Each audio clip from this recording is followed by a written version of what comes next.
live on YouTube. And she's going to bring in Abby Wright, who we're going to talk with for a while, interview, and basically just hang out.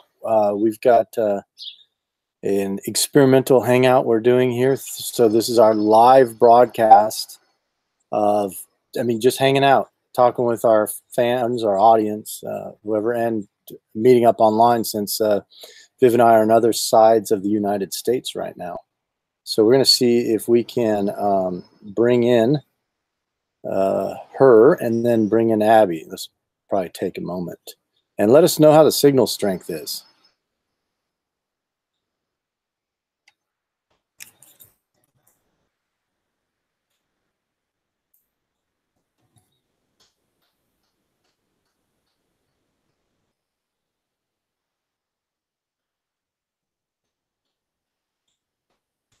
All right.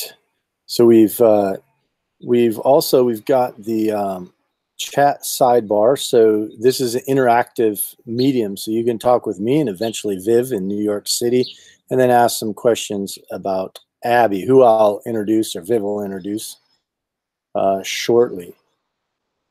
So right now we're just getting set up between Seattle and New York, and Viv's been over there, I think, almost a couple weeks now, doing what we do, networking, and working on what we're up to.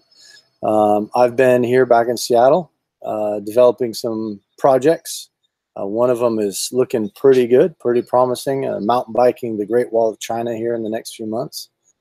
But right now, if you're listening, watching, let me know how the signal is in the audio as we try to do this as the best we can. Again, experimenting with how to bring a little more content to our channel. A lot of these things that we start out with experimenting eventually end up in some way to our other work.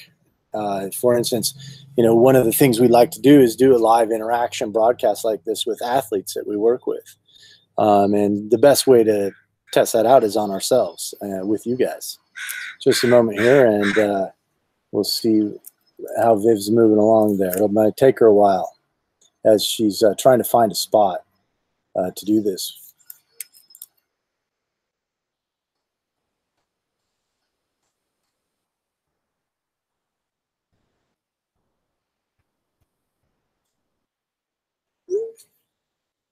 And we're trying to get her looped in and then get Abby looped in as well.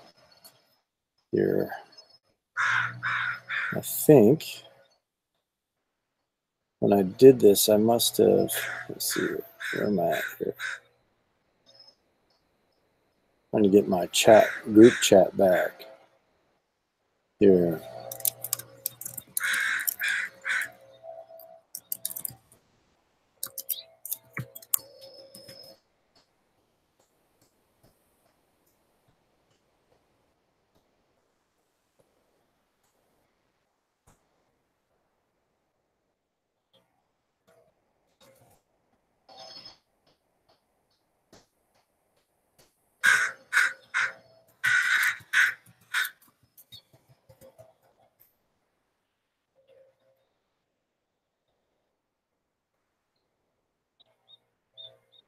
Okay, sounds like she's getting some coffee and some water and setting up the laptop to chat with us.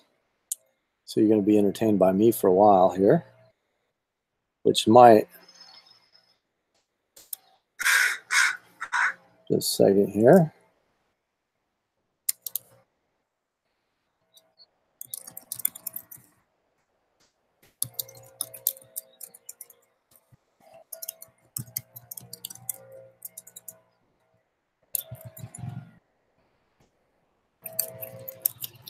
When I go quiet like this, I'm typing into the chat links here.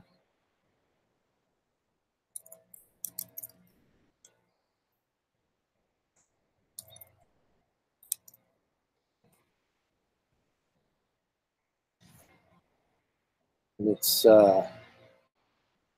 I'm in an outdoor environment, so as it is when you go to film outdoor or do anything outdoors. They're going to turn on the weed whackers, leaf blowers, airplanes are going to go overhead. So excuse the background noise. It should not last too long. As we wait for Viv and Abby to join us from New York City. Right, today what I've been doing is this morning yesterday and this morning we've been working on a project that we're developing around mountain biking on the Great Wall of China, which is coming along nicely. We're pretty excited about that. And then we are going to we're working on some things with a Spot tracker. Spot is one of our sponsors, and we're working on a couple cool things with them we'll be talking about. And let's see. And then, of course, we're always editing. Viv is editing some of the stuff we did over in Okinawa. And I'm editing a new playlist for our YouTube channel. And that's going to be, I hope, pretty interesting. It seems pretty cool. It's called Sidetracks. And it's going to be basically me getting sidetracked into some stuff that interests me, such as how to prepare live sea urchin for eating and other such strange things that you'll see that I do in our crew episodes behind the scenes. So we're going to bring those to you.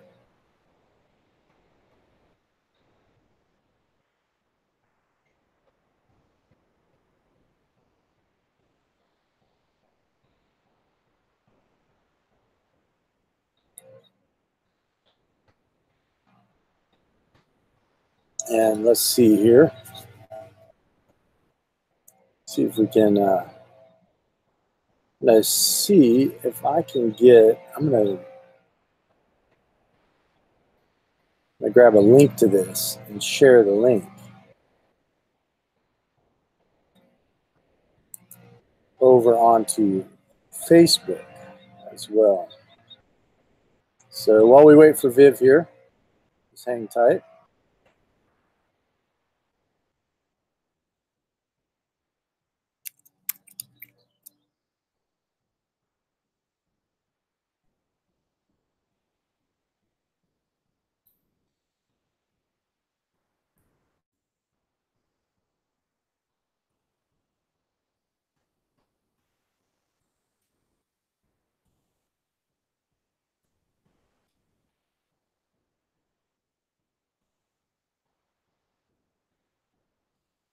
For those of you who've just joined, we're going to be meeting up here with Viv in New York in a minute. I'm in Seattle, Viv's in New York, and she's got a guest that she's going to bring on, who we'll introduce in a bit.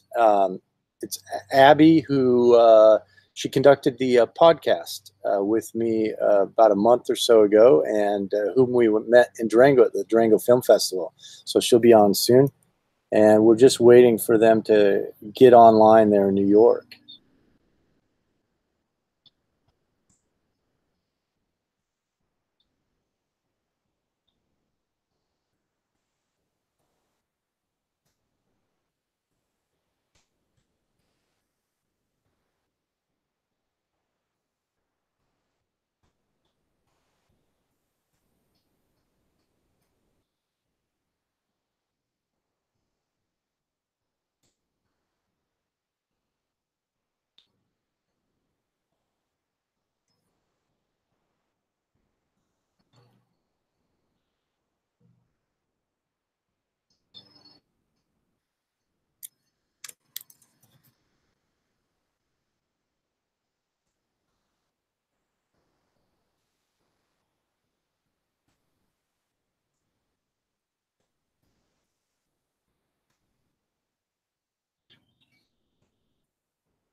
we're waiting right now for New York to come online with us.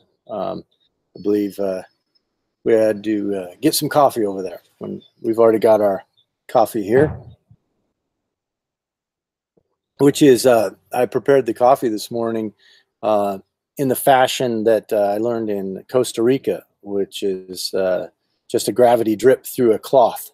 Have this wooden ring that I put the cloth through and gravity drip the coffee.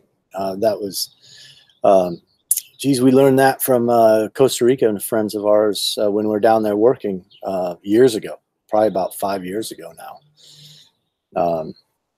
We're gonna have Viv and Abby join us here shortly. It looks like they might be joining right now. Can you see us? Hi there. Oh, no. All right, yes. Got you both. There was an error. Nope, we're back. Can you yep, see us? Got you nice and clear, and audio's good. Hi, Abby. Awesome. How you doing? Doing good. As always, as soon as we start one of these things, somebody starts jackhammering over here, and somebody turns a weed whacker on back over there. That's how you get the best audio. Whacking weeds. Yeah, well, I thought I'd do an outside one since it's nice over here in Seattle, and people seldom believe that. I seldom believe it. It looks beautiful. I was just in Seattle yesterday, a little longer than I wanted to be in the airport anyway. So. Yeah, I saw you over in Richland on the east side. Yeah. I love it over there. Why don't you tell everyone what you're doing? Which kind of explains. Well, I was just singing as the soloist with the Mid-Columbia Master Singers and Mid-Columbia Symphony out in like that beautiful wine region out there. It's by the Columbia River. It's really pretty. Yep. And they have great wines. Thankfully, I was able to do that before I left. And so I was just singing there's this crazy 1938 film called Alexander Nevsky. It's like this Russian propaganda film. It's so bizarre, and it's cool. The Russians fighting the Germans in like the 1200s, and the Prokofiev wrote the score for it, and it's actually really beautiful. And so he excerpted it so it could be used in performance. Yeah. And I got to sing the mezzo solo. So I'm an opera singer. I'm a filmmaker. I'm an actor. I have a podcast and web series where Erik. What's happening here? Oh, I was going to say, for those of you who want to check Abby out. Thank you. Oh, yeah, thanks. We're actually links. I'm going to bring up our YouTube so we can see ourselves as well. Who doesn't want to see themselves? Do you want to, are you going to field comments, Erik, for us? Well, are there comments going off right now? And well, we've got a few comments. But Erik, Tracy wants to know if you were able to save the cam from the angry mama crow. Let's see, we're going to go off topic already. Yeah, it seems. Do you want us? What I'm saying is, do you want us to look at them? How have you got your set up? Well, let me see here. Hold on. So I guess this group chat internally. Sorry for everybody who's watching or listening. This group chat internally. Over here, that's between us, right? What I'm posting. That's not public. Okay, so I need to move what I'm posting over and somehow get a multiple screen situation going here. Unless you can see it easier than me. Because right now... So you've got, is that your main website that we can send people to? Yeah, AbigailWright.com is my main website, my main website. Yeah, AbigailWright.com is my main website. That's my website. Lots of feedback. Yeah. Sorry, I was moving between systems here. I think we got it technically covered now. Okay, so awesome. let me drop these over into the just a moment here. I'm going to drop these. Explain everybody how we met Abby. That sounds fun. Well, why don't you guys tell us where you're at? Oh, well, let me take care of that, because I love this place. We can show them more of it. This is the Artist Co-op. And it's a really, really great co-working space for artists in Manhattan. It's 52nd and 10th. And it's just great. There are like producers and filmmakers and artists and actors and singers and just casting directors, people who run film festivals. I mean, like the gamut. People in theater, people in film. It's really I think I've handed out 2 business cards within like 2 minutes of being here. Yeah, it's true. And somebody was like, "Oh, if I ever want a new change in career, your job sounds great. I want to work with you guys." So we're promoting you guys too. Don't worry. So but it's great. It is really cool. It's a really great place. Like right there, there. Yeah, super cool. It's just a whole lot of people wearing a whole lot of hats, doing great things and meeting each other and getting work done. It's kind of exciting. Yeah, I love it here. Erik, where are you? It is beautiful. Well, I'm over here in Seattle right at this moment, trying to make sure all my technical issues are under control here. Over in Seattle, Viv headed to New York about a week and a half ago. And right now we're in that phase that no one likes to think exists or pretends they don't have to do when they do creative work. We're in the business phase. That means you're creating out a whole content or whole cloth projects, ideas, and trying to get those ideas to realization, formed in a way that you can pitch them to people and then connect them with people and then raise money on top of all that. And that's what we're doing right now. We go through these phases, work and then development of work. And I think most creators go out there knowing that exists and tend to not pay attention to it as much as they should. And we come at fault of that as well. I mean, when you're out there in this sexy environment and, China or Africa and you're doing awesome stuff, it's hard to turn your head and go, oh man, we need to follow up in 20 emails. That's New York just driving by. This is the YouTube is always so Matt's asking. Matt, thanks for following on Twitter. Matt's asking how we met. Do you want to do that one? We can do that one. We met in Durango at the Independent Film Festival. Erik, do you want to actually try and find that link to that video that we made about our time in Durango? Yeah, I'll do that while you guys chat there. Sure. So we had a film there, our ski film, which we still can't show you guys yet. It's still doing its run. It's so good. I saw it. It's really, really great. Thank you. You're going to love it. And then Abby had a film there. Do you want to tell them about the film you had there? Oh, sure. I wrote this 5-minute short called Stealing Zen. It's a quirky little comedy about a woman who's sort of a jilted scientist, actually, who thinks that the only way she can recover her life is to go back and break into her ex-fiance's house and steal back her lucky rock. It's kind of ridiculous. And my sister gets involved, and there's a nosy neighbor that gets involved. It's very cute. It's doing really well, actually. We were just in Toronto last weekend, and we're going to be at the Cardiff Mini Film Festival next month, so that's exciting. That's very cool. Yeah, I'm excited to have it go internationally. I wasn't expecting that, so that's nice. So we're we met at the festival. We love the film festival circuit. Erik and I just recently, we've had our films in a festival before, but this was the first one we'd attended. It was so much fun. We had no idea. I don't know if that's all film festivals or just Durango. Durango's really great. We met really cool people. We've established great relationships.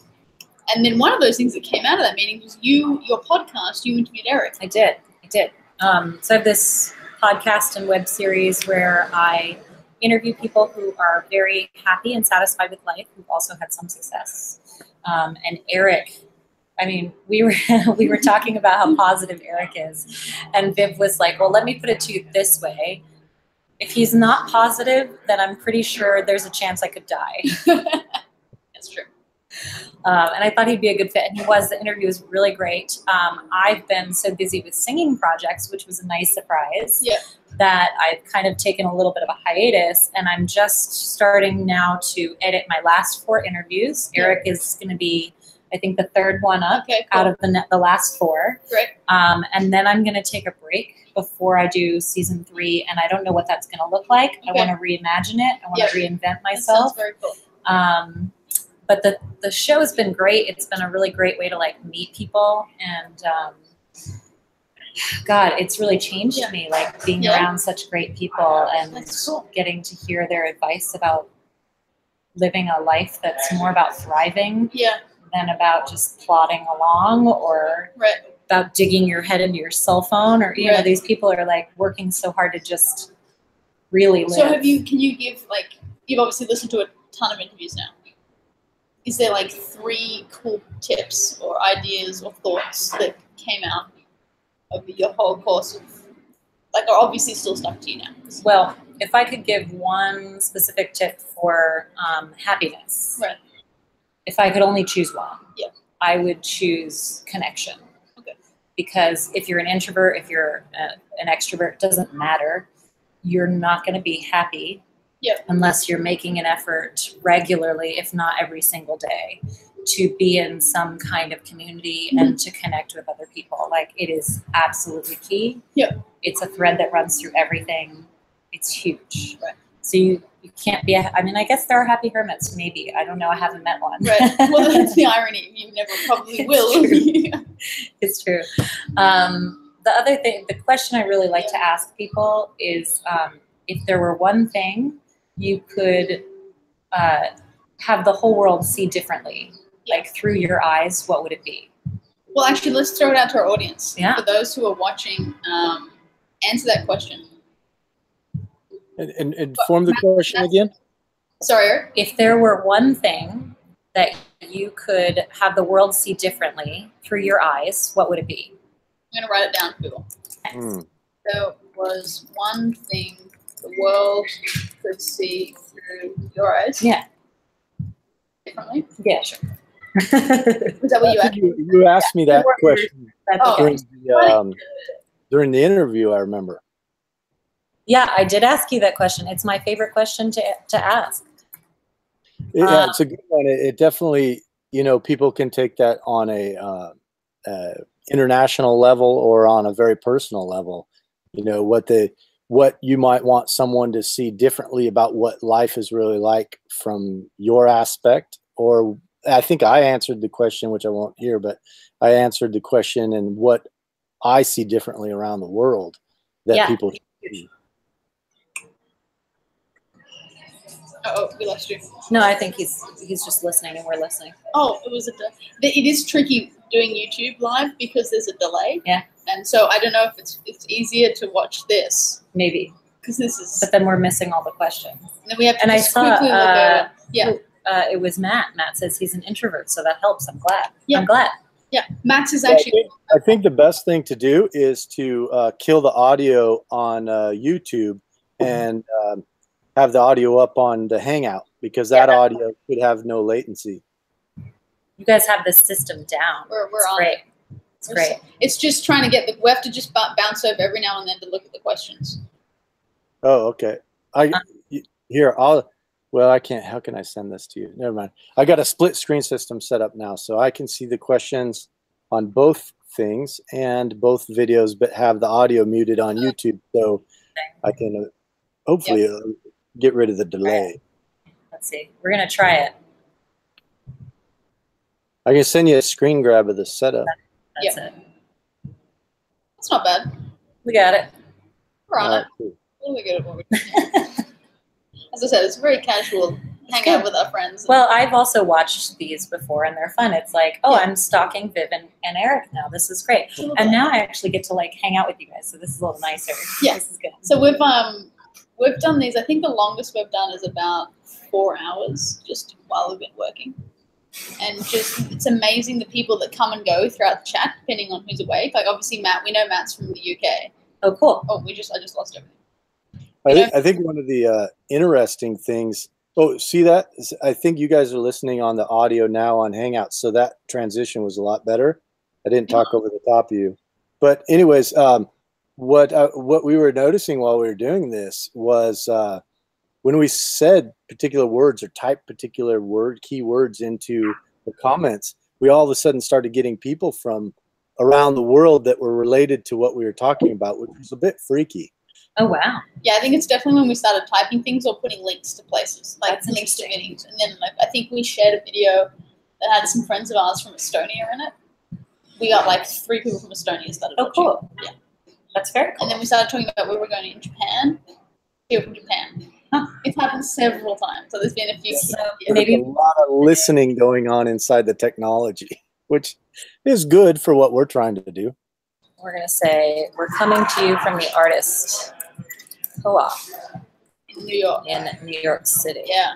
And see if we get some New York City folks. Yeah. Drop the link in for the co-op. Into there. That'd be good. Let me make sure I've got it. But yeah, I think somebody asked how you can watch these videos. You can find the Piece of Persistence at pieceofpersistence.com. I'll drop that link in there as well. Yeah. Yeah.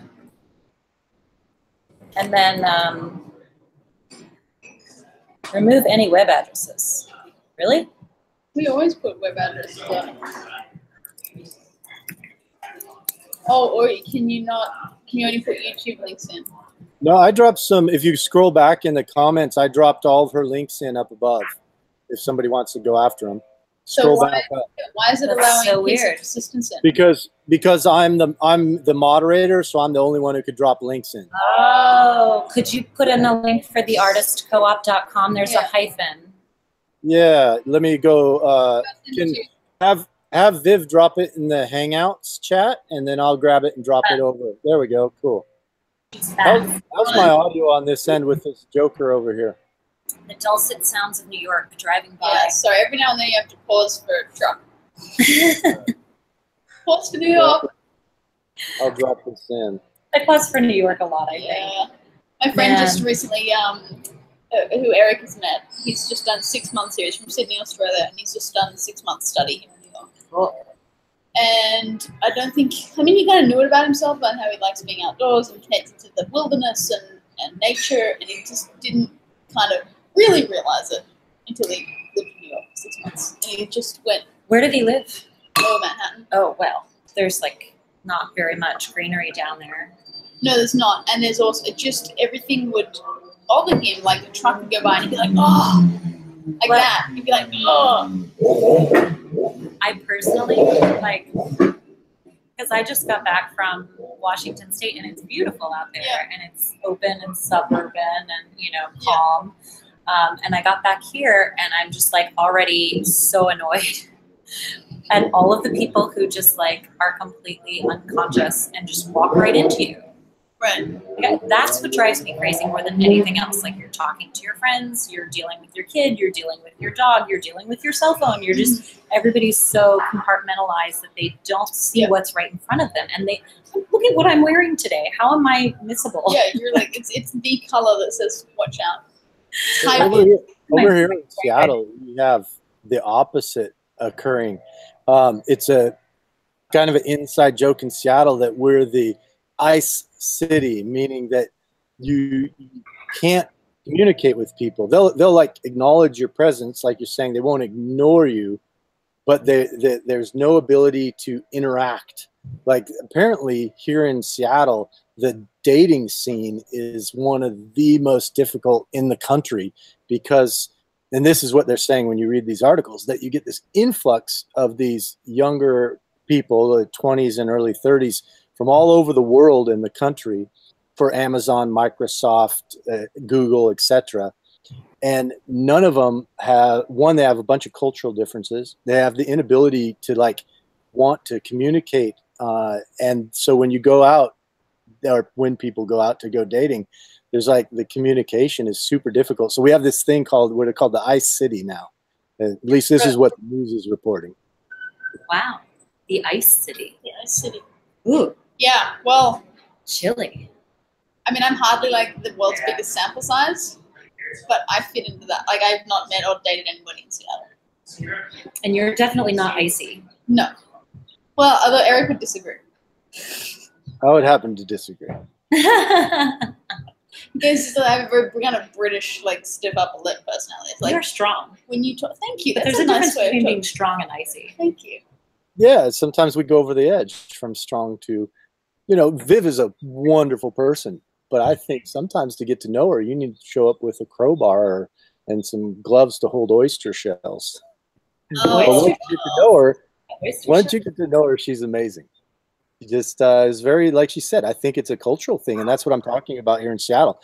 She comes from this kind of Commonwealth background of wary of people, and you see that over here. We have people from all the different countries, and they're like trying to figure out, how do I talk to each other? I'm just going to welcome Sir Alter Ego. Sir Alter Ego, what a cool name. Cool. Welcome. I think Sir Alter Ego is also from... well, he could tell us. Where are you from? Is he from Ireland? There's a couple people from Ireland, right?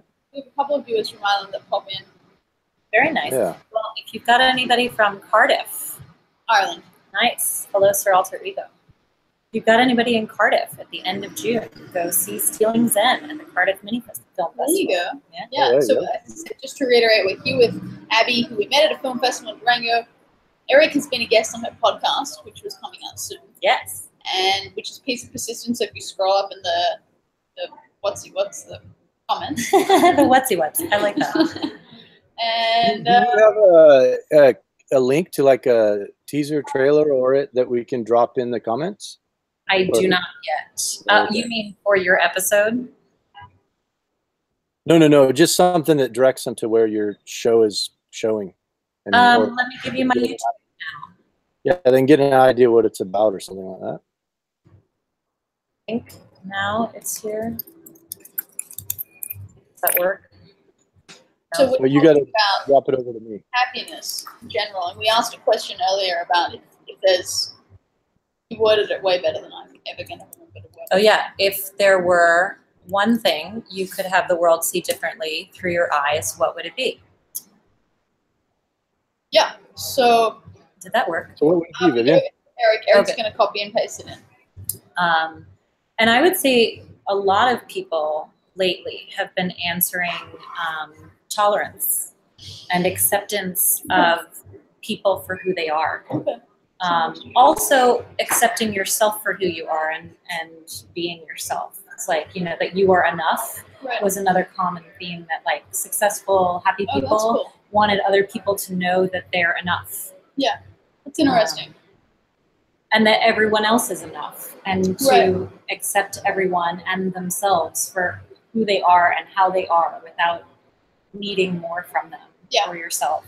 I think Erik's run into this with me sometimes. He'll get very frustrated with people. He has these lovely but very high expectations of people, and in a sense that he believes in them or expects them to kind of be great and do good. And then he I could see that. And gets disappointed when life happens.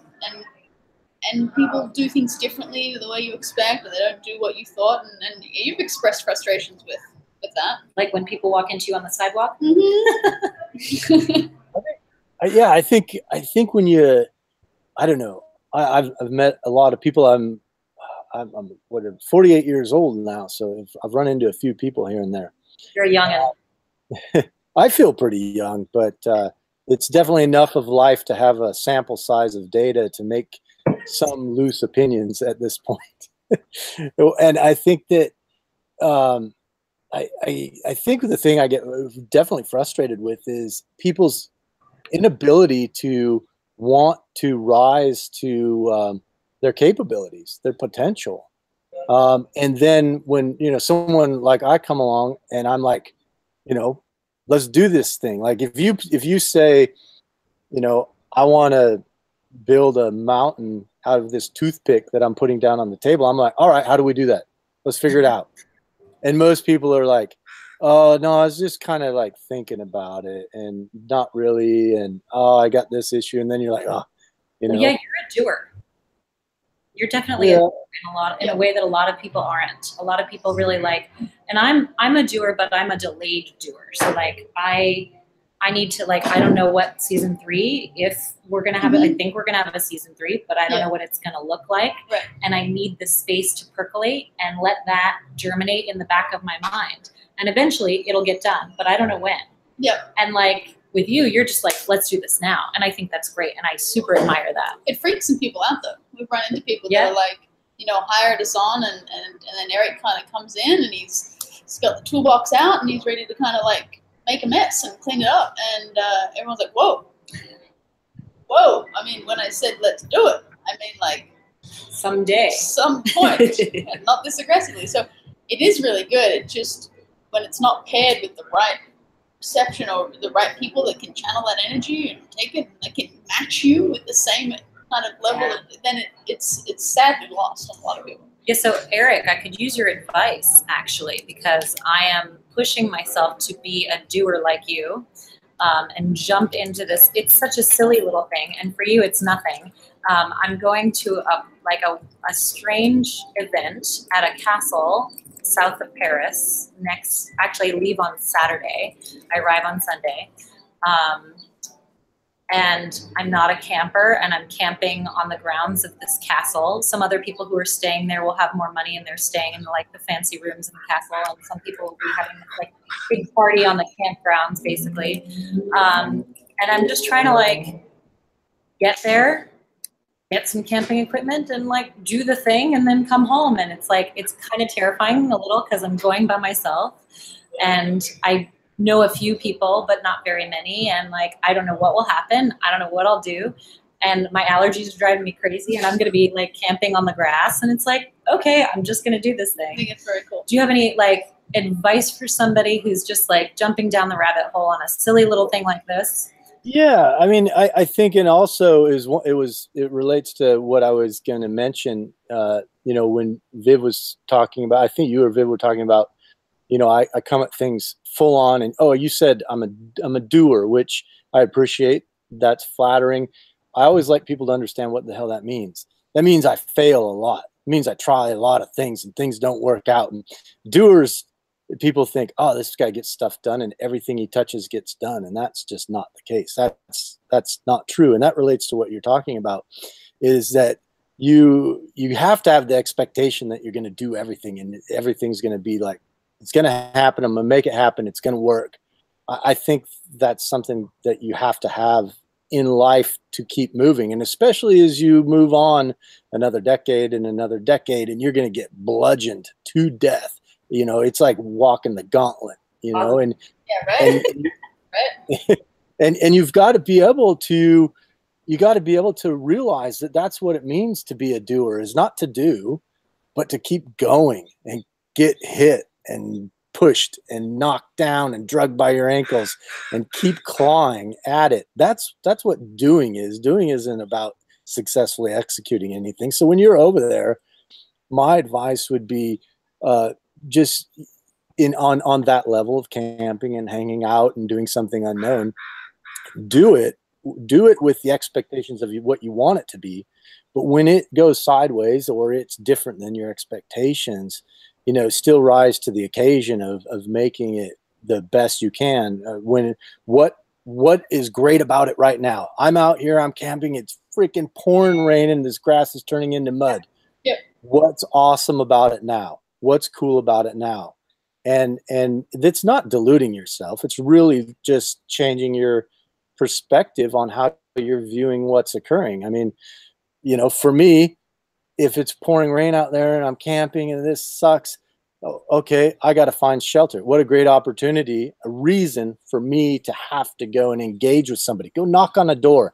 I have literally, in a huge rainstorm on a mountain bike at about 1 a.m, knocked on a complete stranger's door and said, hey, I'm hypothermic. Can you have anywhere? Can I sleep in your garage?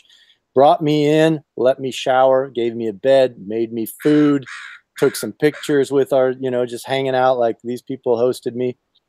Never talked to them again in my life, but I just did it. You know, I looked at what was the opportunity now. The opportunity now was, one, to get out of the rain, and hey, I'm going to meet somebody. And, you know, to end this little monologue, the last thing is, what's the worst that can go wrong?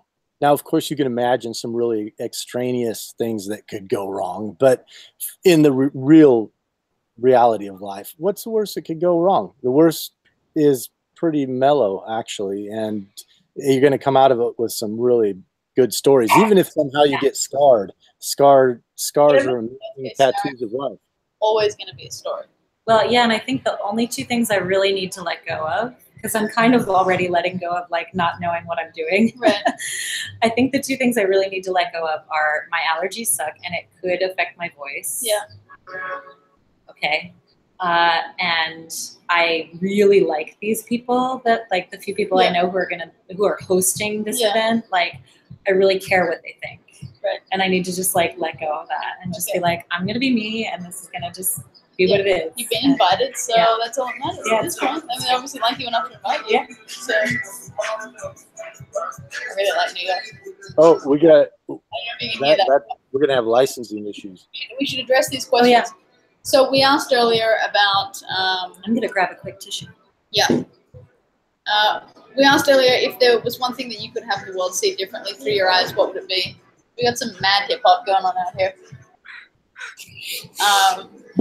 So Matt, allergies. So Sir Alter Ego and Matt got back to us. Sir Alter Ego says, make a decision, stick with it, be happy with what you have decided. You spend too much time thinking about it and forever looking backward and not moving forward. Is that in line with stuff you've heard? Is that like a unique perspective? That is a little unique, actually. I like that. I think that there's definitely room to like, you know, have some introspection about your own decisions and like deciding so that in the future, maybe you might make a different one. Right. But I like that idea of really sticking with what you want. It reminds me a lot of my mother, who's a psychologist. She will often see people run into a problem which she calls analysis paralysis. Oh, yeah. Which is a big one. And this reminds me of this is like a solution to perhaps someone that either has analysis paralysis or has worked with people, or been with people that have it, because you sometimes it gets to a point where no decision is really, really bad. People can't make a decision. They're just analyzing, and then you just never get anywhere. Yeah, it's like getting ready to start to research. Exactly. So the idea, I think, behind what Sir Alter Ego is saying is just do something. It comes back to the doing thing. Make a decision. Make a mess, clean it up later, just do something, stick with it. And then that action of making that decision spins off things. Yeah. Now, if it was a bad one, then learn from it. Right. If it was a good one, keep going. But I like it's important to be able to challenge yourself to get out of your comfort zone and do something that scares you a little bit. And I think that goes with that, which is really good. I think that's cool. Thank you for sharing. And then Matt has said, everyone should watch Matt Travels. Matt is, we've been encouraging Matt with his travel and adventure vlog. Oh, cool. So, but he has actually got a good answer for us. He says, I hope people can understand that it doesn't matter what you do, they should try everything. Youth is wasted on the young, as my dad would say. Well, I think what interesting, having kids, and an interesting observation on that is, they say youth is wasted on the young, and yes, the younger you are, the more self-conscious you are about your environment, what people think about your decisions. You're worried about the perception of failure, but you get the parents reinforcing that tremendously. I mean, you get the youth being wasted is I think is this idea of that. You're not trying to push yourself out there and be different because you're trying to be the same as everybody at that point in your life. And I think the parents often reinforce this by saying, act normal, act, the way you should, do this, conform. And, it is a good survival mechanism for being young and in the young environment. But I think more and more if the parents can enforce in the kids to try something new and try something different, that goes a long ways in the youth not being wasted on the young. And also I think as we get older, it's like this, you get in these habits, you get in these conditioned ways of living. Yeah. And you just get comfortable and you don't really think about anything else. And like, it's very easy to say, oh, I don't have money for this, because you're so used to scrimping and saving. Right. But at some point, like, give yourself the chance to do something different. Right. Like, my mom is a little terrified about me taking this trip to France with people she doesn't know and not having any supplies and blah, blah, blah. You guys do this all the time. Right. And I'm like, look, when am I going to get invited to a castle next? Like, life is short. You only live once. My friend Joseph was like, you just literally YOLO'd me. And I was like, hey, it was a phrase beforehand. Like, wasn't always a texting thing. No, like, this is a phrase for a reason. You really only live once, and you ought to do the things that are interesting and different, because when else, what am I waiting for? What are you waiting for? What are you saving money for? You're not going to take it with you when you go. Going back to what you were saying about, you know, people being doers and people living life and enjoying life, and what you just said is an important aspect of that. Is all these statements people make are from the perception of seeing somebody else. Mm-hmm. And when you talk to somebody who you perceive in that way, you have to understand that you think, oh, I'm jumping into the unknown, I'm doing this, and that's what you're doing. You're going into the unknown for you. That's exactly what everyone else does too. And everybody who looks like they're sorted out, like they've got success or they're doing something, they're stepping into the unknown every day. Otherwise they wouldn't be where they are, and they wouldn't be the person that you're looking at. So this stepping into the unknown is just part of what I think most people should do in life, if they're in a place in life where you feel like you're not going anywhere, or you feel, people get depressed or they get down. It's usually because they've stopped stepping into the unknown. And then one day you wake up and you've kept doing it for years and you realize, wow, I'm a definition of success by somebody else now. So I think it's great to keep doing that and just keep pushing out into these regions, whether it's personal or travel or wherever it is, where you're going to collect new experiences. I mean, that's what I've always told people what my hobby is. What's your hobby, Erik? You're just collecting experiences. Any weird shit I can find, I'm going to do it. I really want to write a book. I did a blog years ago where I challenged myself to do something that was out of my comfort zone or scared me or was unusual 5 days a week for 6 months. Oh, cool. What did you do? It was called Skydiving for Pearls. I eventually went skydiving. Yeah. I've performed nude in a performing arts piece. Wow, okay. There was just a lot. And some of it was like trying a new exercise thing or going to a different kind of party, or, it's like New York is really great for trying new and uncomfortable experiences. So it was uncomfortable, not scared? Sometimes scared, okay. Sometimes uncomfortable, sometimes just weird. Okay. It's Skydiving for Pearls on WordPress if you want to look that up. But that's cool. Well, yeah, maybe we'll go looking for that. But that was like 2010 I started writing that. Yeah. And it really kind of changed who I was. And then I injured myself really badly in an opera, and I got into this kind of self-protective phase. And now I'm coming out of that again. And it's very exciting to be back in this, trying new things, doing what I want. I ran a marathon. I don't think that kind of stuff would have happened. Yeah, I'm looking at it now. There's some cool stuff here. And I love this picture of me staring down the camel at the top. It's fun. Oh, that's very cool. Although you guys have been on camels, I have not yet. It's cool. It's funny when you I would say it's not scary or uncomfortable, but you never know. Unusual. It's unusual. Yeah. But I really want to write a book about this whole experience and doing more of that because I think that change is the #1 thing that causes anxiety. I think people trying to avoid change causes anxiety. Yep. And if we just made a habit out of change, doing something different regularly, we would get rid of a lot of that anxiety in our lives, and they'd be so much fuller. I think it's a good observation. It's something that Erik and our lives is kind of naturally falling that way because we're constantly moving, constantly doing so many different things. It's so great. I feel in fact, Erik gets very anxious when he's not doing anything. I hear this. I heard he went out he said in our interview that he went out by himself for a day. Yeah. And it was way too much. And he was like, I need to go back with people now. I think you were on a safari or something. You just went It was going to be a week. It was supposed to be a week, but I couldn't handle even a day. Yeah. Well, Erik can't handle it between jobs. You know, he's kind of like, what are you doing? What are you doing? It's like, well, we're getting the next job. He's like, when can we go? When can we go? I love that.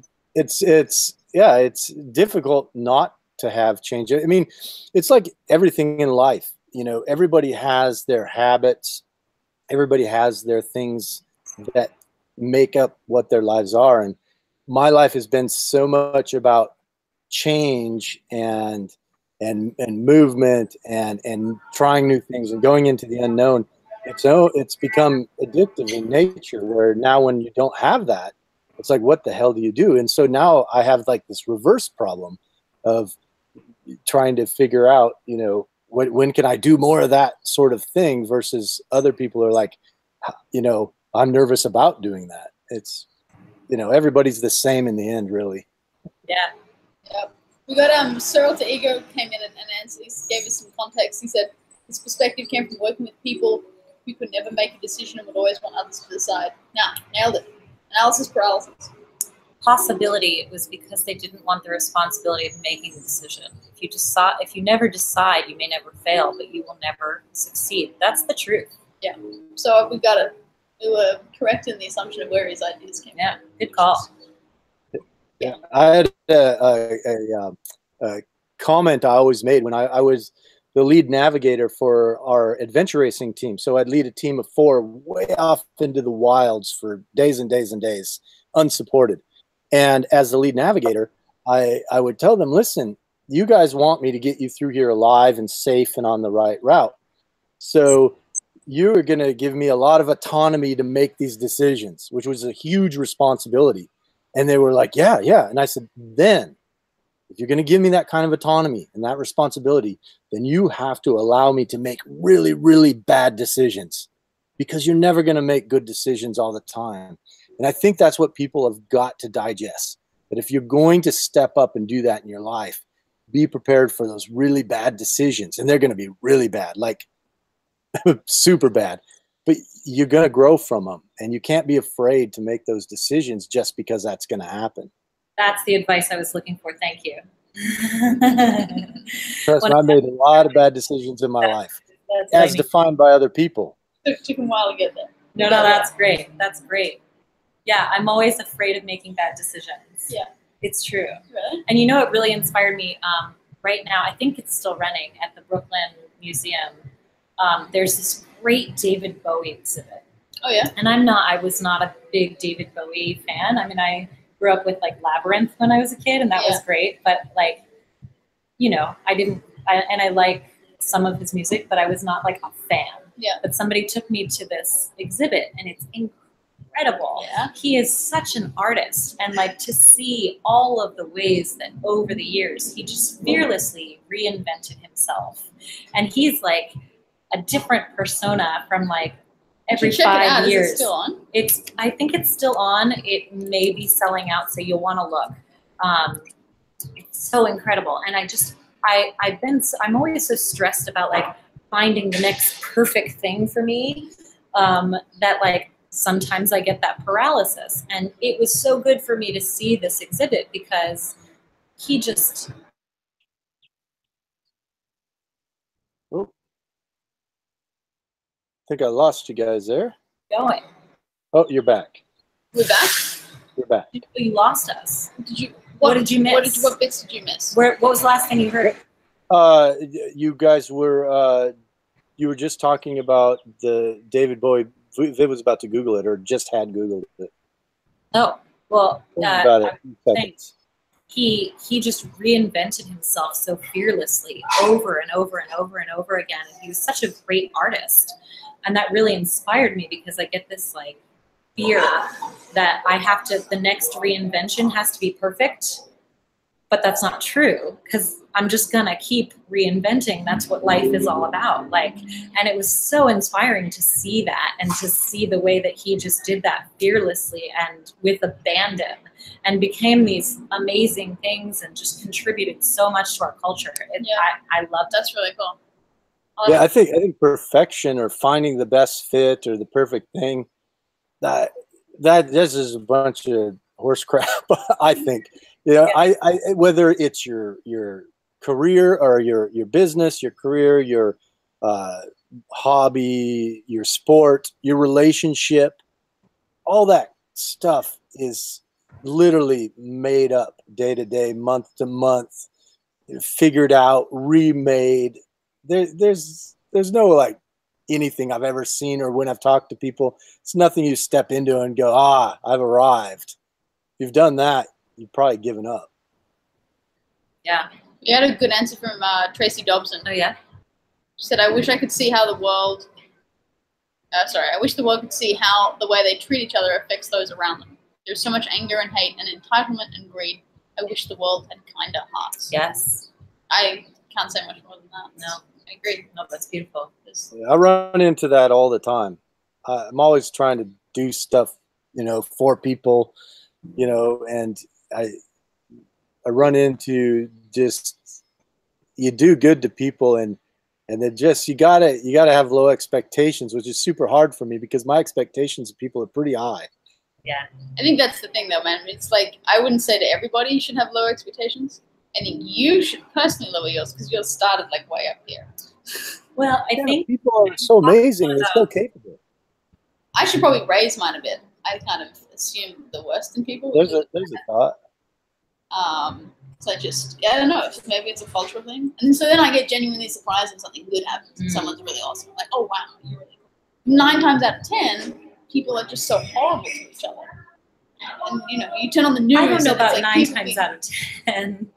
I think that's sensationalism from the news. I don't think 9 times out of 10 people are horrible. I haven't done that. Yesterday I was on an airplane and I was freezing, and the stranger next to me gave me his coat. Well, that's like, really cool. And that's cool. I don't know, but I think people will generally, they'll be nice to people, but when it comes down to it, and I can't fault them for it, they're self-interested.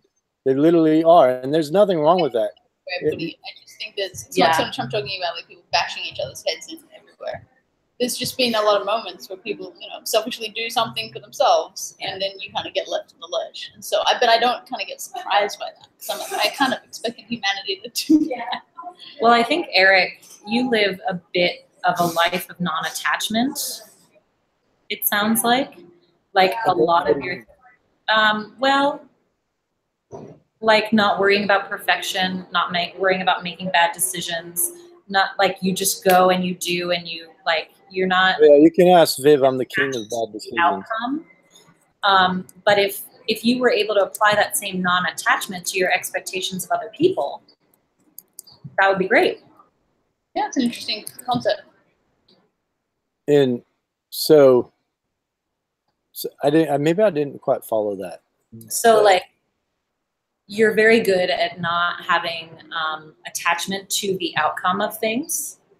And you're very good at not having an attachment to like the perfection or success of your own. I see what you're saying. Okay. Yeah. Well, I think with people, it's not that I expect perfection out of them at all.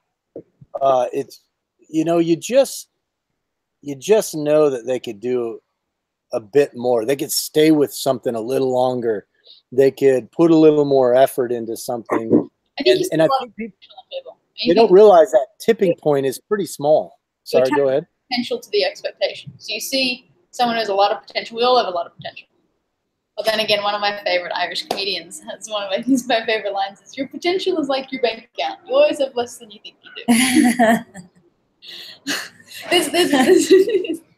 That's sad. It's sad, but it just black humor really makes me laugh. I'm sounding like a terrible person. No, I'm a big fan like, of oh my god, are you kidding me? I love it. See, it is the best. I do. I'm so happy spending time with you guys. But I guess what I was saying, I think you see a lot of potential in people, Eric, and then you attach that potential, or you transfer that potential over to an expectation. You go, you have the potential to various people have met and wanted to do projects with them. You have the potential to make like great films and projects together. And for whatever reason, let you down, something like this. I mean, we're probably letting them down too. This is the reality of it. And so then that potential then gets, attached to an expectation. So I guess I would disconnect the expectation from someone's potential. Yeah. Exactly. You're unattached. That's your point. Yeah. As to your point. He's thinking. Well, not sure. Yeah, I have to think about it. I'm going to quickly welcome Carl Cannon TV. He says hello, and who is the acting person? This is Abby. Hi. Abby is a How singer, are you, Carl? opera singer, actor, filmmaker, writer. Yeah. Yeah. Met her at Durango, and we're here having a chat. You actually have a singing rehearsal coming up. I do. I'm good. I'm Good fine. for a bit? Yeah. It starts at 6 over at St. Patrick's Just Cathedral. say we're done when you want to Okay. Or when you're just done with this. Sorry? Or when you're just done with this. No, I mean, that will never happen, I hope. Knock on wood. So we've got a response or a question comment here from a nomadic veteran. Pretty sure our species is in the process of a massive die-off due to willful ignorance and logarithmic growth of our species. Well, that was not related to anything. I think it's... I think I see where he's coming from. Mathis. Sorry? He's citing information from a population growth model developed by Mathis. Right. I thought you said Bathus. Malthus. Sorry, Malthus. You have New York running beside you. Maybe that's why it's related, because he's hearing the overpopulation of New York. Yeah. It's making him think of population expansion. You know, I don't want to... I'm not having children, so I'm helping the equation. Just putting that out there. But he makes a fair point. There is. I mean, I don't know. This would spiral down. This is what happens in our live chats. Erik would spiral off and talk about. Again, we've got who is the actor. I mean, I'm an actor. Abigail Wright. You can go to abigailwright.com to check me out if you want. Yeah, scroll up in the comments and you can see there's a ton of questions. As always, I would suggest you. Yeah, we did say. Did we ever post the stealingzen.com? Yes, we did. Okay, they're all up there. That's all. That's fine. Yeah, we can't get off on some of these subjects. They get too fun.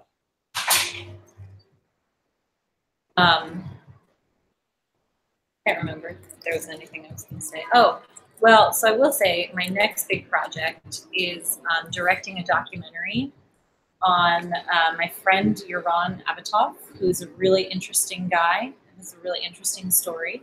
Okay. Started out in Israel working for the Ministry of Defense, and ended up now where he's like sold 2 successful tech companies, and realized that time is his most valuable asset, and so he doesn't work right now, and he's really just running around the world and having a great time with his husband, who's also wonderful, Yaron Abatov. He's not really, not Googleable? I don't think he's terribly Googleable yet, but we'll have a documentary, eventually. His husband, Brandon Mayberry, is full-time at the Metropolitan Opera, which is how I know him. He's in the chorus there. Oh, cool. And I actually interviewed him for Piece of Persistence a long time ago. So okay. Back when my audio and video skills were not as good as they are. So again, scroll up to find Piece of Persistence, because this is kind of how we all met. This is why we're talking about such deep things. Deep things. Is because Abby runs a podcast about happiness, which I think is really, really cool. And it unpacks all of this stuff. And what do you guys think? So, I mean, like, this documentary is big. I'm doing all the editing on it, so that's part of why I'm like, I need to step away and work. Yeah. So I've got that coming up. I'm doing an opera upstate. I'm up there for 7 weeks this summer. Wow. I'm in DC for 8 weeks this fall. So I'm doing a lot of traveling, and I just have a lot on my plate. Yeah. But I just felt like it was time to pause with Piece of Persistence. Yeah. And like I might come back to it and do maybe 1 a month of like really high quality interview with like video with. Yep. That's maybe my vision for season 3. Yeah. But I don't know. What do you think about stepping away? Like, you don't think I'm copping out, do you? I mean, I'm just going to ask you as friends. No, I don't. I don't think it's copping out. I think, but do you want to talk for a minute while hip hop drives by? Because persistence is like, Piece of Persistence, and here I am taking a big break. There's two lines of thought. One is that there is the persistence thing, which is the doing it and just keep plugging through, and then kind of like just because you like hit a grind, like there's that argument, which is what can be applied to a lot of things in life and creative pursuits. Like, I'll just keep going because it is good. It is good what you're doing. Thanks. But then, of course, there's the whole thing about you're doing this to spread happiness. There's a big message behind it about looking after yourself and doing things. So there's no point draining yourself. Right. So that's the thing. I realized I was like, I don't have time to actually explore my own life right now. So will you end up doing a lower quality product because you push through and persist? Right. Is this the project to push through and persist on? Right. So I feel like it's been very good, and I feel like it's time to look outward and see what else is happening, and not to necessarily throw it away, but to pause. Mm-hmm. Yeah. Well, I that's what I would agree with that. I don't know if you have thoughts on that. Well, I think, I don't know. I don't ever see anything in life that I'll call it paused on doing as being thrown away. I mean, you can always pick things back up. You never know how what you did comes back and influences or even creates opportunity for what you're doing moving forward. I mean, if you're going to head, I mean, everything you do is built off of what you've done before. So it's not really, for me, I don't see it as going a different direction or anything. You're literally just moving forward. Now you might, pause on something while you do something else, but I would never throw it away. Just keep it and go over there and scratch at it once in a while. There you go. Maybe that's sort of like the Skydiving for Pearls blog that I wrote that eventually now I want to turn into a book about change. So. Oh, we've had a ton of projects that have kind of popped their heads up and cycled and taken time for them to develop and get to the right place for you to write them and do them. So yeah, I wouldn't throw it away. All right. Now the other question. I'm waiting for the opportunity because the opera company this summer said no. So maybe this fall when I'm at Washington National Opera, I'm thinking about dyeing my hair pink. Cool. Like Gem and the Holograms, like completely pink. Yeah. What do you think? I like this. It's game for everybody. Works. I think it's cool, man. I mean, pink. The thing with hair, so easy because you can always just re-dye it back. It's tricky as an actor, though. Because it has to like look like your headshots and your whatever to get cast. Okay. I think that doing something like that, there's really no big deal about doing it. As Viv said, it's a temporary thing. I think you just have to have an expectation or an understanding of what that's going to mean to other people who are going to see that in a different way. Like, I'm real curious about how differently people will treat me on the street. Absolutely, 100%. They'll treat you totally different, and you will have opportunities that will occur from it, and some that won't. I mean, I walk into a room, and immediately there's an opinion cast about who I am, what I'm like, and what I'm about before I even open my mouth up. And then when I do that, it even becomes much different. And that's just purely on and how I look. And I've learned this over the years. And so I just have to understand how to deal with that and understand the limitations of it. And those limitations, then I segue into an opportunity. One of the things that when my close friends get together, I think Viv was with one of my friends a while ago, they're always like, Erik is such a big pushover, softy, easygoing. But that's not the perception that comes out when you meet me. And so it's like dyeing your hair or something. You've got to be able to capitalize on what the trajectory will be. If that makes sense. Capitalize on the trajectory. I'd like to hear more about that. What does that mean for you? Well, like I said, when I enter a room, I know that my persona is one that's perceived to be rigid, sometimes mean looking. People keep me at a hand's distance most of the time. So then what we've done, Viv and I, we've taken that persona and we've sculpted it into this online persona that you see now online. This guy will do anything, eat anything, go do this. Now that is me, but that's us capitalizing on what people perceive the moment they see me, and that's capitalizing on that trajectory at that time. But I've also learned that if I can come in the back end and I can actually talk to somebody, get to know them, then all of a sudden I become a much more dynamic person when you learn that I have been a scientist, that I have a wife and kids, etc. And now that becomes something that I've capitalized on both ends, and I've learned how to navigate it. So if you're gonna, you know, a simple thing like dyeing your hair is easier to change than your personality, but dyeing your hair, you got to look, all right, now what is this going to do for me? Going back to like creating something positive out of something, you know, do it for a while, but know what it means, I guess is what I'm saying. Know what it means. All right. I like that advice. That's good. Thanks. I don't know what it means. I think what it means is, I say I don't know. I think I know. It's for me because like my whole life, basically, I have followed the rules, whatever rules those may be. And often I've realized recently that I've like been playing a lot of defense in my life, especially since I moved to the city. Like I got here, I started singing at the Metropolitan Opera. Like I had some very early success right when I got here. Yeah. And since then I've been playing defense. Right. To like really try like making decisions to not lose the ground I've gained. Yeah. But if you spend your whole life playing defense, you never actually win. Like it's not possible to make any ground if you spend your whole life playing defense. Yeah. And so again, this like David Bowie exhibit really inspired me, and I was like, what are the things from my life that have inspired me that I've thought would be fun to do, but I never did them because I was afraid that it would like cause a problem with my career or cause a problem with something else. And like dyeing my hair a funny color was definitely a thing. Right. And like, so you have done this before? I've never done it. Oh, you've never done it? Never in my life. And Gem and the Holograms was like a big thing for me as a kid. So like, and she was like the singer, and she was truly outrageous, right? That's the song, right? Yeah. And so like, I kind of just want to like be that for a little while and like not care what people think and not care if like it could cause a problem for me. Like I kind of just want to like do what I want to do. Yeah. Excuse me. I would do it. Definitely. I mean, then you should start by asking people's advice for whether you should do it or not. That would be the first piece of advice. Yes. But I think if you do it, though, embrace it. Don't apologize for it.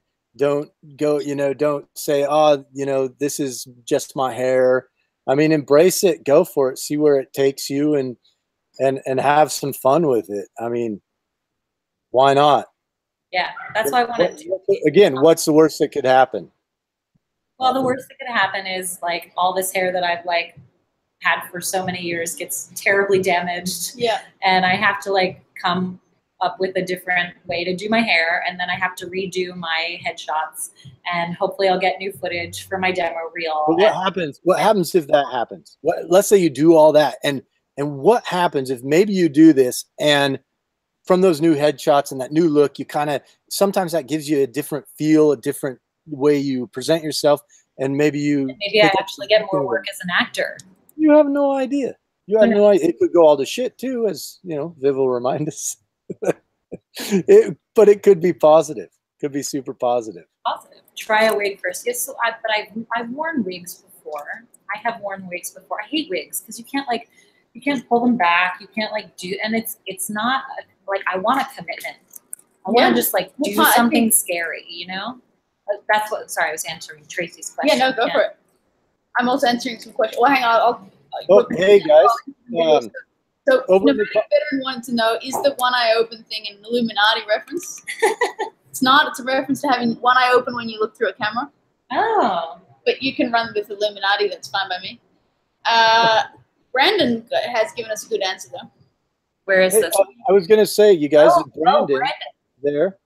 Brandon is a local Washington guy who's doing he just won an award in a film festival. I've been off public line just chatting with him recently. Oh, cool. And so he's done some cool stuff. He's just starting out, and he's got some great cinematography there. And so I didn't invite him here. So I mean that in that he came out and found us, which is very cool. So welcome, Braden. Sorry, I mispronounced your name. But he's given us a cool answer. He says, if I could have the world see one thing differently, as in how I see it, would be to change how people look at the night sky and space. I love that. You do not realize how much is out there and the stories behind it. Yeah. Good answer. Yeah. Yeah. You know, that's the one regret I have from my recent trip to Washington State is that I had to stay in the night before the concert, and there was a star party. Oh, really? And I missed it. That would have been cool. That would have been fun. We don't get many stars out here in Manhattan. but maybe at the castle in France. Yep. In fact, that's a good point here because Sir Alter Ego has popped back up with a very good point. Instead of wondering about the worst thing that can happen, what is the best thing that can happen? So I think we get Abby back on the show when she's dyed her hair pink. That would be fun. I missed that. She coming back with pink hair?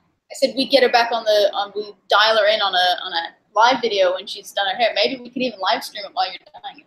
Yeah, we should do that. That'd be fun. Are you going to get it professionally done or do it yourself? I don't know. Well, now that you're suggesting this, maybe I should do it myself. Yeah, this could be cool. And we set up, we'll dial you in and you can walk us through the process. If there's a midway regret, we'll on live stream.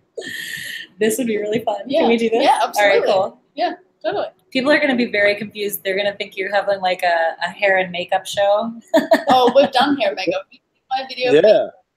Getting a full Russian makeover in Kyrgyzstan. Oh no, I want to see that. You'll have to show me something. What are you grab? I'll grab it and put it up here. You might as well grab it. Yeah. I want scientists, nomadic veteran says, I want scientists to see time the way I see it. Currently, it's this particle/wave stuff. I disagree. I think time is an inherent property of matter. Cool. Very cool. I am gonna. Should we throw that over to our scientist in residence? I don't know if I want to go down that rabbit hole right now. That's gonna get like, for maybe like 2 people interesting. For everybody else, super boring. Go on. Is it possible for you to synthesize an idea? No. You know the answer to that. We like your answer, nomadic veteran. I think Erik ordinarily would want to chat about this for some time. Tracy, I think it was Jerica that had color streaks. I'm pretty sure Jem was all pink, but I love that you remembered Jerica's name. That's very specific. The Misfits were cool. I don't think blue would look as good. I don't know. I have to like really try, like pick out the right shade of pink. Should we get a photograph up? Jem and the holograms, they were truly outrageous. I really loved the show. Yeah, see, she's definitely pink. All right, so here we go. Back to the hair and makeup show. We got this link of Viv getting a Russian, I call it Soviet makeover here. I'm going to drop the link in the comments. By the way, those makeup shows are super successful online, so I don't think we're straying into bad territory here. Step out of adventure and move into something that people actually watch. I mean, you should have seen our friend my friend David O'Hara. He is a casting director here in New York City, and he also coaches actors. He's really great. Yeah. He was here when we just got here, and so I got to introduce him to Viv, and he lit up immediately. He was so excited, and he was just like, "Oh, you know, if I ever want a career change, can I contact you guys? Because that sounds so cool. You're just going out on an adventure and filming. That's like the best job ever." Like, he was so excited. It is really cool. It's just there's not a big audience out there for us. No. I mean, we've been making like a lot more money if there was. People for some reason kind of gravitate back to the same old crap. I mean, why is The Big Bang Theory the most watched, viewed TV show out there? I mean, is it because people are stupid and simple? I hope it's not. It can't be, but. I think, in my opinion, I think that regarding adventure and the outdoor, regarding all the stuff that we do and why there isn't a big audience, is because people want this really dramatic kind of story that they can relate to. And those shows that Viv's talking about, I mean, I can't stand a half of these shows, but when I do watch pieces of it, I can go, oh, that's happened to me before, or that's happened to my kids, or whatever. And I can relate to it. I think it's our job as outdoor adventure filmmakers to create a story, a much more substantial story inside of adventure than anyone has ever done before. That is something I think that we should challenge ourselves to do. And I think that's the difference between what you guys do and what many people watch. Not all people, but like, I think people want to watch, some people sometimes want to watch things they can relate to, and other people want to watch things that they've never experienced before. so that they can experience it through your eyes. Right. And so this is actually what you guys are doing. You're letting the world see differently through your eyes, through your filmmaking. Exactly. You're actually doing this. I mean, I think there is a little bit of there's some. We know for a fact that our audience that watch adventure stuff are ironically, by nature, if you're interested in adventure, you're not sitting down watching adventure, you're out doing it. I see. So the people that we're pitching to will not sit down and binge watch on tons of episodes of The Big Bang Theory and TV in general. They're often disconnected and out doing the stuff anyway. So there's the biggest disconnect in our audience and our content. And sadly, once we inspire someone to get off your couch and go and do something, I've lost that audience, which is a nice thing in a way. It's like this change of energy, and you kind of like exchange of like, oh, I've inspired you to get off your couch and go, and then now you're gone. Like Matt, for example, who's a travel vlogger, and we've been encouraging him to go and travel the world and vlog. Effectively, that means we're encouraging our competitor, and we're encouraging someone to go and get off his laptop. Yeah. Which I think is a great thing, and I will always do that. But the flip side of the content that people watch a lot of falls into, again, you hit on it when you said people want entertainment. And Matt called me up. I do watch The Big Bang Theory. I do watch that crap because when it is a little crappy. I watch it because it's kind of shtick. You get to bed at night, or you want to relax for the day, and it's perfect. You watch an episode of it, and sometimes you want to be mindless, and you go to sleep. And I think there's a great value in that.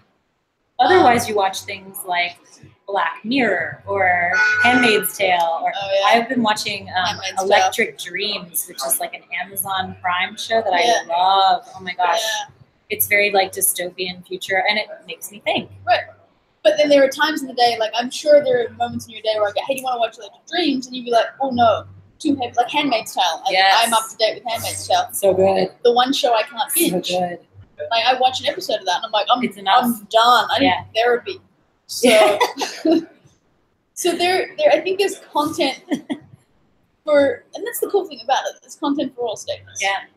Yes, and you guys are creating great stuff. Yeah. And I think it's wonderful that you know the pitfalls, but you're doing it anyway because it's worth doing. Right. And again, I don't say it as a negative thing when I said like no one's watching, like I don't have a big audience. It's not like we're distraught or upset about it. It's just a reality of it. That's why Erik and I are starting to branch out into other genres of filmmaking and create other different content. And also, as Erik was saying, looking for ways that we can sell our stuff to people so that we can get a new audience. Yeah, I think that's the biggest take home on it is adventure content needs to appeal to the audience that doesn't do it at all or touches on it by riding their bike to school. And then you need to bring in that relatable human story into it. I can't even think of anybody who has done that yet, or there's a few that have come close, but that's something I think that we, Viv and I, and we as the adventure filmmaking community have to do, or it will always languish back here in this kind of like either a kind of a sports porn kind of environment of, oh, that's cool, or this other environment of like get in touch with nature kind of beautiful shots thing, and never really engage an audience that wants to experience the human condition through you, and we don't bring it to them. I love that everybody's gone off to smoke pot now. I know these sometimes happen when Morrigan Ravenwolf gets on. We know our fans really well. I did visit a dispensary when I was in Washington. Yeah. I'm a little disappointed at the availability there. It was much better in Durango, and really? They had a filmmaker discount. So did they? The dispensary. Actually, we were told about that.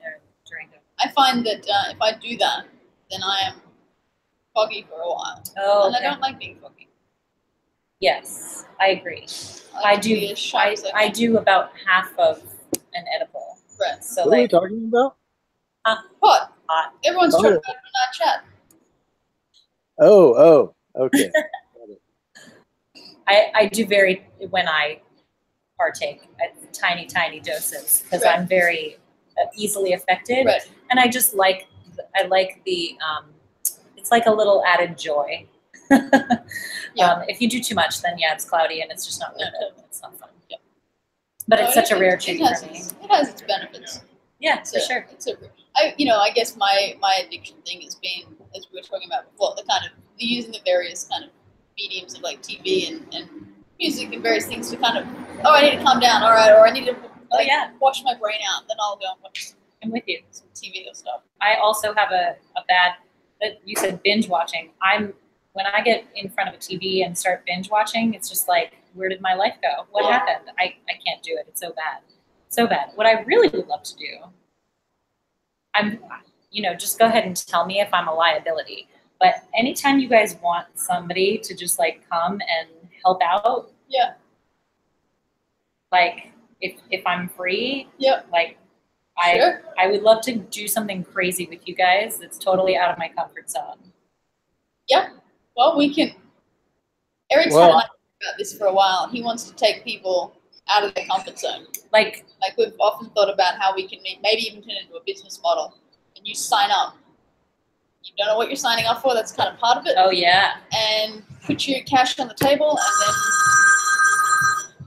I don't know anyone in Moses Lake. Do you? Moses Lake. Anyway, sign up, and then you're off. Yeah. And Erik will drag you through hell and back. And you will be uncomfortable, you will be pissed off, you will be destroyed, you get sick, you'll be physically broken. And you come out of it, and apparently, well, I know this for a fact, you come out of it, and you go, holy cow. I survived that. Yeah. Basically, just doing an adventure race would do that. But I think it'd be fun to film people, as they go through this self-discovery.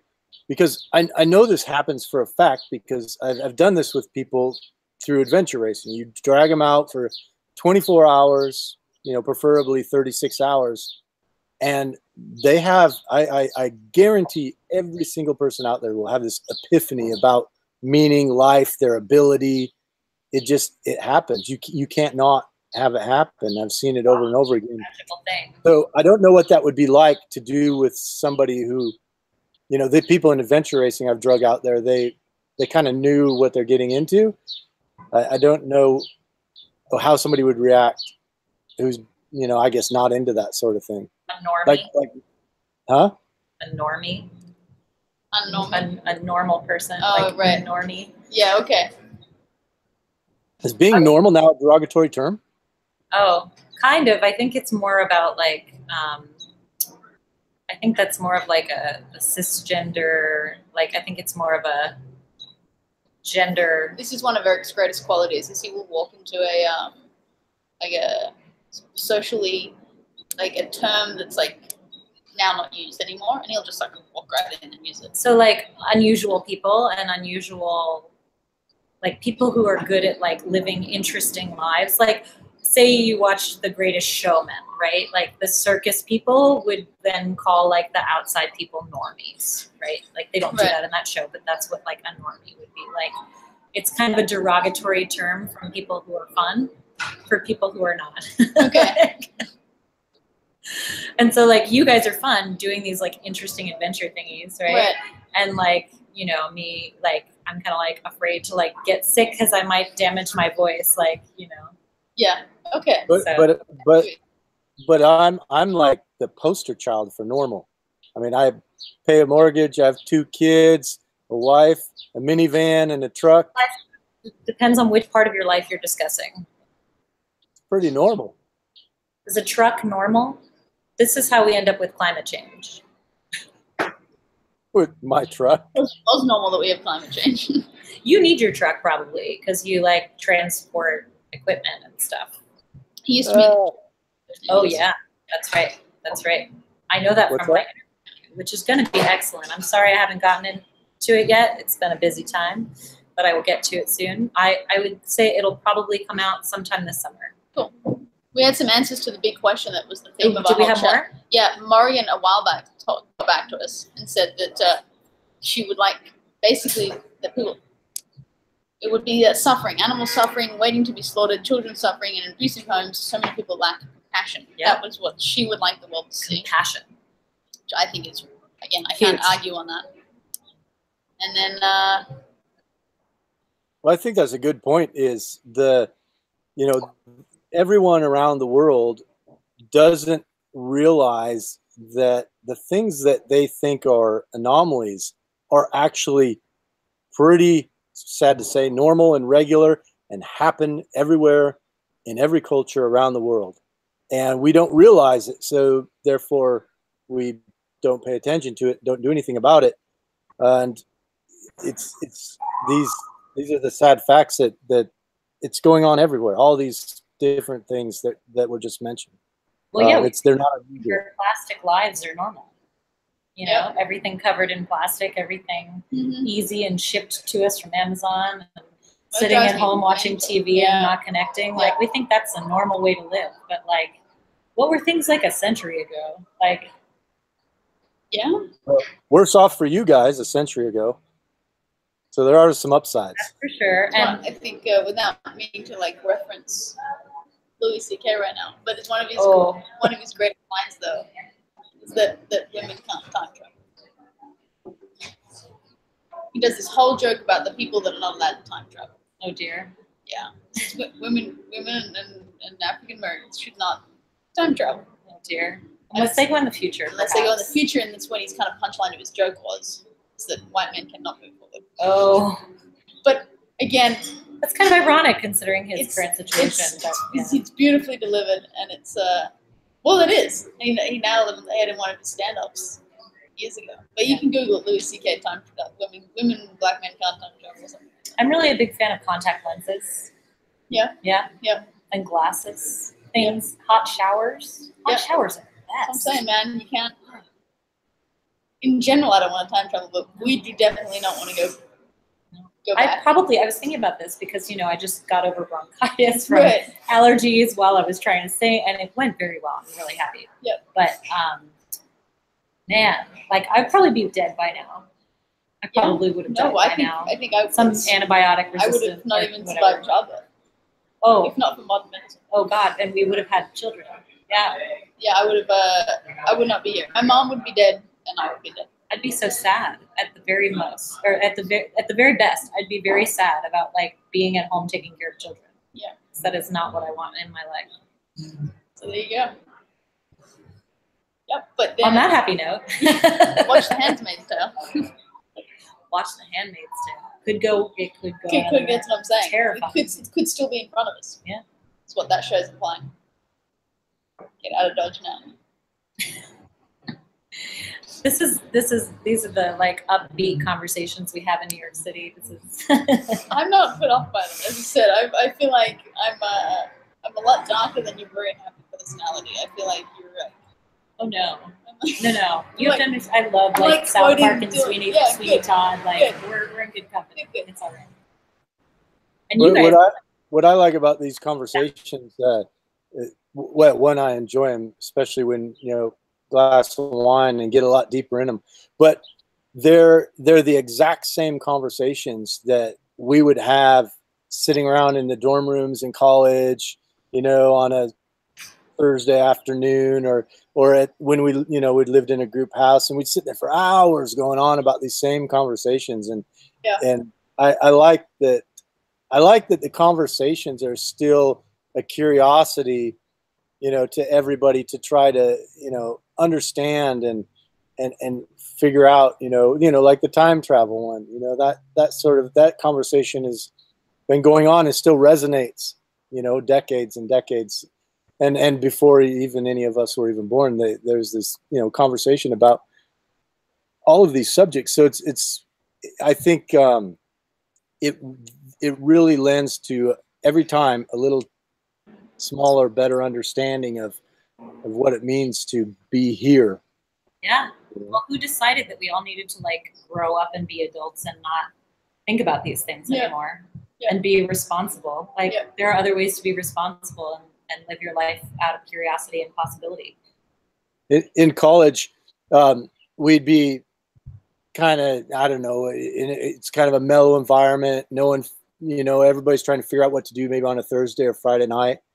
And I remember this thing I used to say, and I became kind of known for it, is, hey, Erik, you know, what are you doing?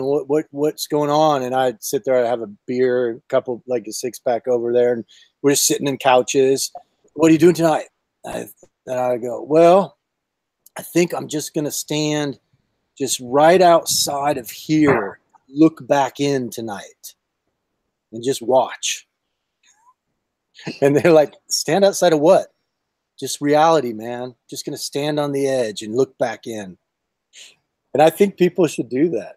Yeah. Just step out and look back at, and it becomes pretty comical. And I think that's where a lot of these comedians get their stuff. They step outside of it and look at it without being in it. And then they go, this is ridiculous. Yeah. Yeah. We forget that we're not, there's no such thing as normal. That's the point. Mm-hmm. But we get too caught up in. Yeah. We do fall back into some very, very basic patterns, though. All humans. There's a certain kind of habitual pattern that we fall back into, certain needs that we need to have satisfied, certain kind of, there's always that selfish gene that runs through all of this, kind of self-preservation and looking, you know, after oneself and acquiring those needs, and like that, I think, is what drives this, what we kind of as manifest as normal. So this need to have family, and hence why we've ended up with this kind of like platonics, you know, base, you know, not platonic, what's that I'm looking for, like that really basic family structure, mom, dad, 2 kids, because it was kind of from this like really basic drive of like, I need people to procreate. Right. So survival of the species. You know, I think we're very habitual people. Nomadic passions, or nomadic veteran was trying to tell us is a bad idea now. So that's that's another college kind of. Oh, that's true. Right. No, but I mean in terms of overpopulation. Oh, yeah. It's no longer a great idea. Yeah. No. Sadly, like our strongest like drive biologically as humans is like killing us. Yeah, absolutely. Totally. One of the things we used to do when I was part of this big group, we were studying sex evolution and society for about a year, and we were doing different studies, etc. Anyways, one of the fun things that we would do is a challenge all the time, and it became a running joke. Imagine from the moment you get up in the morning, the moment every single thing you do is to try to reproduce.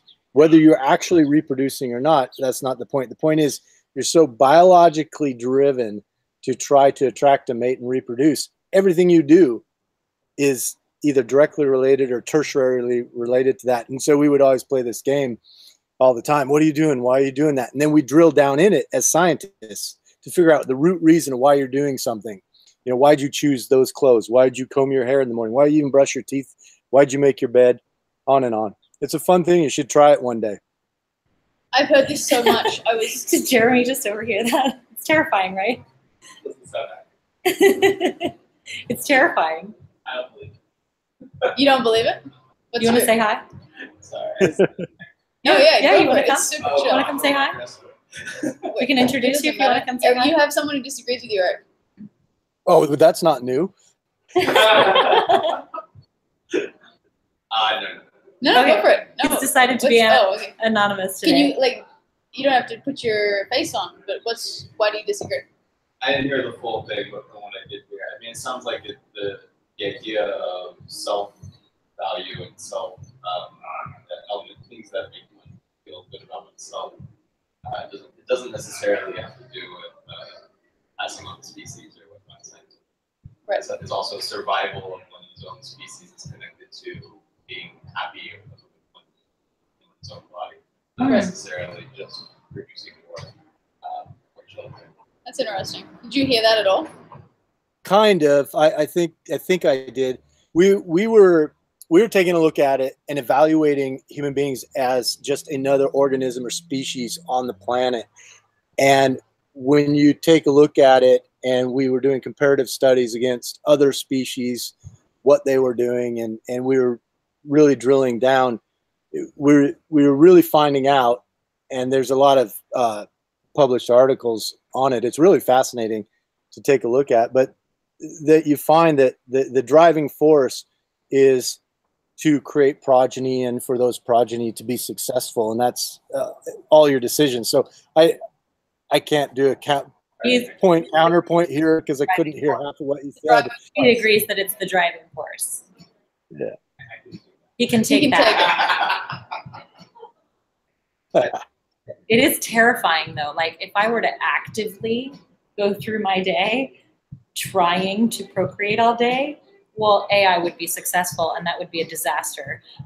And B, that's terrifying. That's actually it's not that you're trying to procreate. It's just your DNA, who you are, all programmed that way. No, I get it. Like, you know, why, you know, some of one of the classic ones, which is really interesting, is in the Soviet makeup video that had Viv in it, is the reason that the women in the Soviet era and even before that in Russia would put this rouge on is to look healthy, because if you didn't look healthy, you're not going to be able to be invited into certain areas, because back then if you were sickly looking, you were classified as that type of person, and your whole family was, and you couldn't get social status.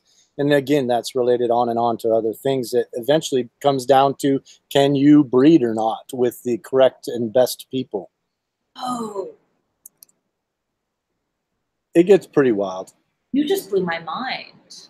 I've listened to this so many times. I know, but forgot to listen to it with someone who hasn't heard Erik's. But like the thought of like, okay, I was sick last week. I'm going to this like castle party next week. My allergies are bugging me. It's all allergy related. I'm like camping. I'm like, so like that's what makes me nervous. And like, why does it really make me nervous?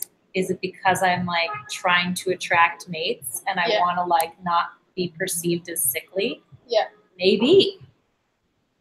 How fascinating. I Why mean, else would you be like, healthy? Can't be sick because it's your job and your instrument is, that's a thing. But man, that's so funny. I wonder if a big part of that is like trying to attract a mate. Ooh. But also I would actually go a step further. It's not just attract, I mean, that mate attraction is there, but it's also attracting community. Because we're communal people. So if being ostracized from a community is detrimental to me.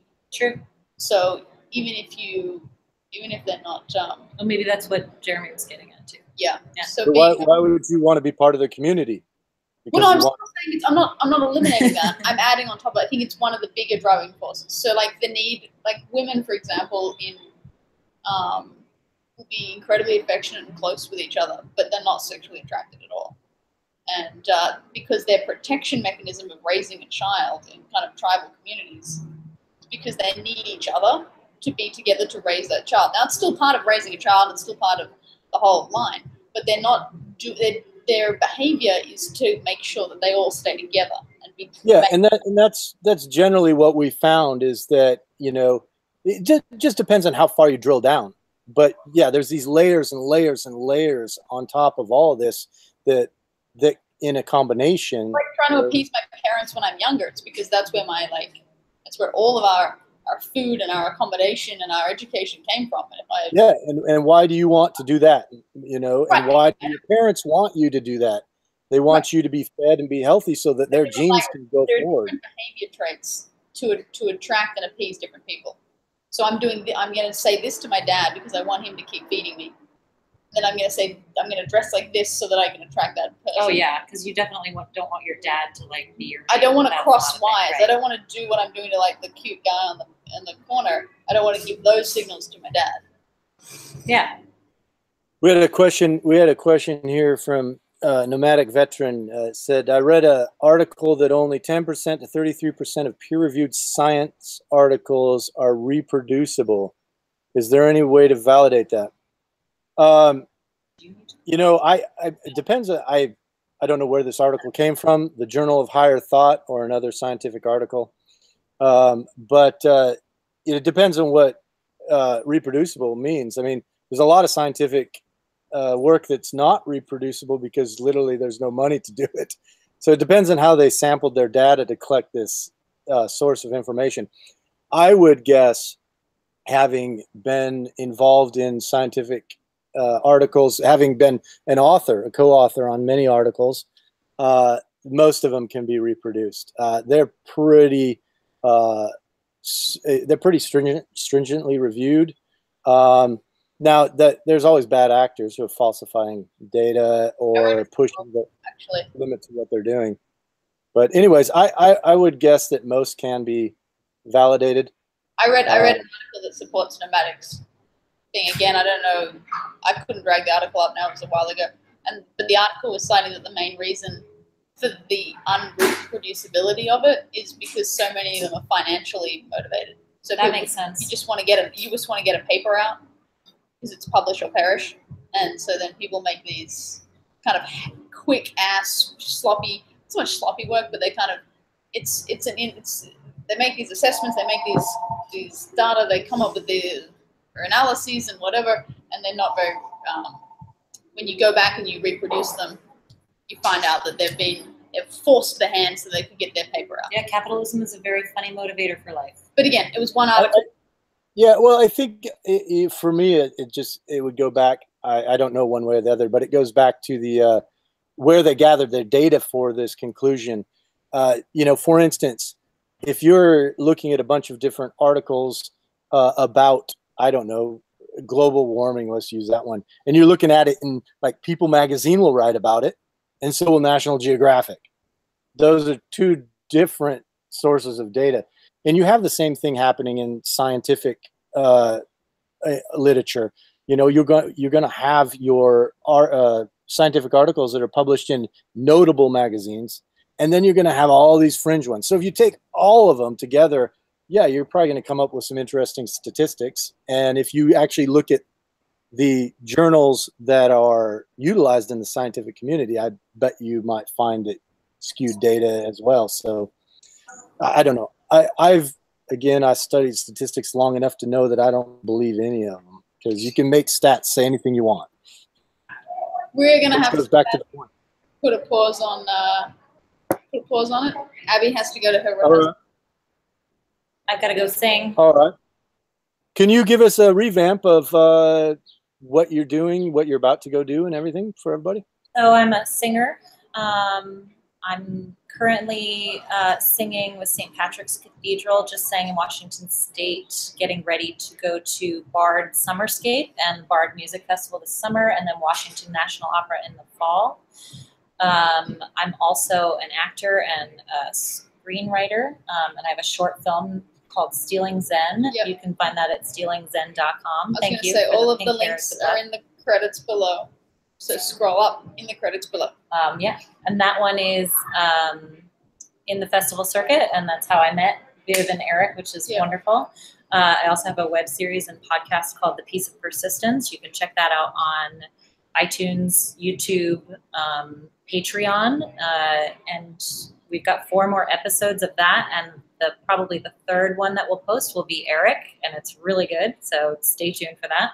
That's pieceofpersistence.com. And I'm also directing a documentary, so I'm pretty busy right now. It's good. That's really awesome. Good. So, yeah, thanks everyone for answering the questions. Thanks for having me. Going down the rabbit hole of all these epic. What I call this stage of my life right now is free falling down the rabbit hole. Yeah, nice. Yeah. Well, that's what we've done here today. It's fun. Hit on reproductive genetics. Well, and for everybody listening, the reason we got off on that topic is because a piece of I screwed that up, didn't I? Piece of Persistence. The Piece of Persistence podcast is about happiness and positivity and these aspects of life. And that's kind of how we ended up down this rabbit hole. And for other topics and other guests, I mean, we obviously are experimenting with our live broadcasts here, but I think we're going to start bringing people in once in a while. Cool. Yeah. So thank you, everybody. We will be in touch.